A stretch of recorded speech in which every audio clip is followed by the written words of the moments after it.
আলোক বিন্দু আমাদের ছোট্ট ছিদ্রটা যদি ঢুকবে ওগুলো নিয়ে উল্টো ছবি তৈরি করবে, যেভাবে প্রজেক্টরে হয় বা যেভাবে আমরা ক্লাস 7-এ পড়ছি সূর্যচিত্র ক্যামেরা হয়। রেটিনায় গিয়ে পড়বে, নার্ভগুলো সিগন্যাল দেবে, আমি দেখতে পাবো, তাই তো? তাহলে এই যে আলো, শব্দ, এগুলো কিসের উপর নির্ভর করে? এগুলো আমরা ফিজিক্সে ফেলেছি, তাই তো? ভৌত বিজ্ঞানে ফেলেছি। হ্যাঁ, আর এই যে চোখ, নাক, দাঁত, এগুলো কিসে ফেলেছি? জীবন বিজ্ঞানে ফেলেছি। তাহলে ভৌত বিজ্ঞান আর জীবন বিজ্ঞান যেখানটা গিয়ে এক হচ্ছে সেখান থেকে ঘটনা তৈরি হচ্ছে। একটি ঘটনা, আমি একটি চেয়ার দেখলাম, তাহলে এটা এটার মধ্যে দেখো ভৌত বিজ্ঞান আর জীবন বিজ্ঞান মিলেমিশে।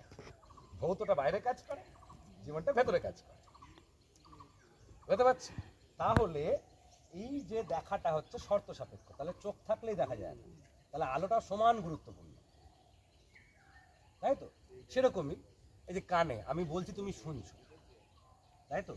তাহলে এটা কি আমার গলা বা আমার বলার ক্ষমতা এবং তোমার শোনার ক্ষমতা দূরে থাকতে হবে, এক তোমার ক্ষমতা না থাকলে হলো না। শুধু তাই থাকলে কি হয়ে যাবে? শুনতে পাবে তুমি? আমার বলার ক্ষমতা তোমার শোনার ক্ষমতা থাকলে কি শুনতে পাবে? পাবে?